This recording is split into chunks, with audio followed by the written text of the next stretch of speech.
Assalamualaikum warahmatullahi wabarakatuh. Perkenalkan, nama saya Muhammad Rio Sanjaya SKM, peserta Latsar CPNS Kabupaten Barito Kuala tahun 2022, golongan 3, angkatan 30 MDH 26. Jabatan saya sebagai penyuluh kesehatan dan pencegahan penyakit di UPTD Puskesmas Cijangkit, Barito Kuala, dengan tutor Ibu Girianti Catur Lestari AKSMM. Kali ini saya akan menjelaskan tentang analisis isu dan gagasan kreatif dalam mewujudkan smart governance pada lingkungan Puskesmas Cijangkit. Langkah-langkah dalam pemecahan masalah, sebagaimana tupoksi saya sebagai penyuluh kesehatan masyarakat. Yang pertama adalah identifikasi masalah, yang kedua adalah menemukan isu prioritas dengan APKL atau USG, yang ketiga adalah analisis isu dengan fishbone, yang keempat adalah gagasan untuk penyelesaian masalah. Pada langkah pemecahan masalah, hal yang paling pertama dilakukan adalah identifikasi isu. Kali ini saya akan membahas 6 isu yang ada di instansi Puskesmas Cijangkit. Identifikasi isu yang pertama adalah penyuluhan dalam gedung tidak berjalan dengan baik. Faktanya, tidak adanya jadwal penyuluhan kesehatan di dalam gedung puskesmas, sehingga tidak tersampaikannya informasi dan masalah-masalah kesehatan bagi pengunjung puskesmas. Dampaknya, pengambilan keputusan yang tidak tepat dalam menghadapi berbagai masalah kesehatan yang dialami dalam mempercepat kesembuhan dan rehabilitasi pasien. Pihak yang terdampak adalah pasien dan keluarga pasien. Isu yang kedua adalah kurangnya kemampuan beberapa pegawai dalam pengetahuan dan informasi teknologi digital. Faktanya, masih mengandalkan pekerjaan yang berbasis teknologi digital kepada pegawai yang mahir, sehingga tidak ada inisiatif untuk belajar. Dampaknya, kesenjangan kemampuan literasi digital antar pegawai, sehingga tidak meratanya beban kerja dan menghambat kepada capaian dan tujuan program. Pihak yang terdampak adalah pegawai dan instansi puskesmas. Isu yang ketiga adalah kurangnya kemampuan analisis intervensi masalah kesehatan kepada keluarga rawan kesehatan.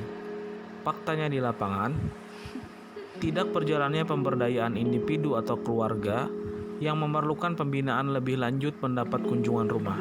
Dampaknya, angka kesakitan meningkat, capaian dan sasaran program tidak tercapai, sehingga berdampak kepada penilaian kinerja puskesmas. Penyerapan anggaran rencana kerja dan anggaran RAK atau BOK tidak terrealisasi 100%. Pihak yang terdampak adalah masyarakat dan instansi puskesmas. Isu yang keempat adalah tidak adanya format baku dalam pengumpulan pelaporan kegiatan penyuluhan PHBS dari setiap pengelola program.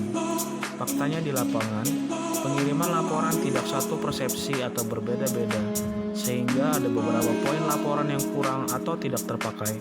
Dampaknya, pengirim laporan ke pimpinan atau ke tingkat kabupaten terlambat. Pihak yang terdampak adalah pegawai dan instansi puskesmas. Isu selanjutnya adalah minimnya penggalangan kemitraan dengan pihak luar atau swasta. Faktanya di lapangan adalah kerjasama hanya dilakukan dengan lintas sektor atau instansi pemerintahan saja. Dampaknya, kurangnya berkembang program kesehatan dan keterlibatan pihak swasta dalam pembangunan kesehatan. Pihak yang terdampak di sini adalah instansi puskesmas. Selanjutnya, saya menggunakan metode USG untuk mengetahui permasalahan yang mana yang menjadi skala prioritas utama yang akan saya bahas.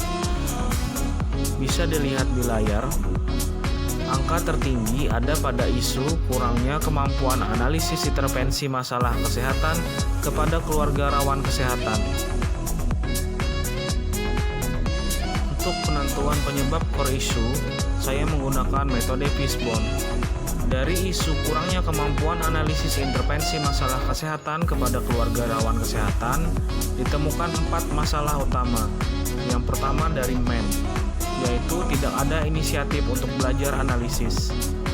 Yang kedua adalah dari metode, yaitu instrumen analisis menggunakan rumus modifikasi sehingga beberapa pegawai sulit memahami.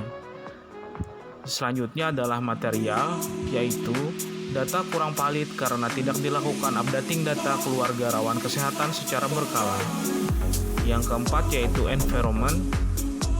Upaya kuratif di dalam gedung puskesmas dirasa sudah cukup.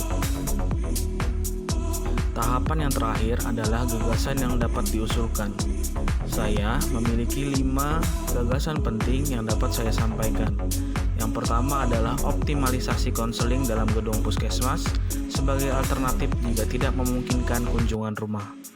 Yang kedua, membuat SK wilayah binaan per desa dalam pelaksanaan intervensi keluarga rawan kesehatan sehingga memiliki rasa tanggung jawab. Yang ketiga adalah pemanfaatan digitalisasi dalam proses analisis data sehingga dapat memudahkan dan minimalisir error data. Yang keempat adalah melibatkan semua unsur profesi dalam pengolahan analisis data sehingga dapat saling melengkapi satu sama lain.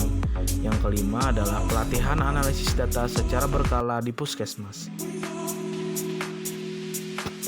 Kesimpulannya, kunjungan rumah adalah salah satu cara puskesmas untuk meningkatkan jangkauan sasaran dan mendekatkan atau meningkatkan akses pelayanan kesehatan.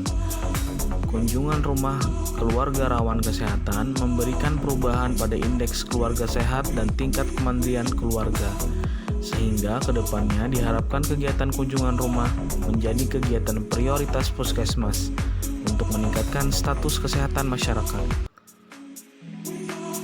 Terima kasih atas perhatiannya, sampai jumpa kembali.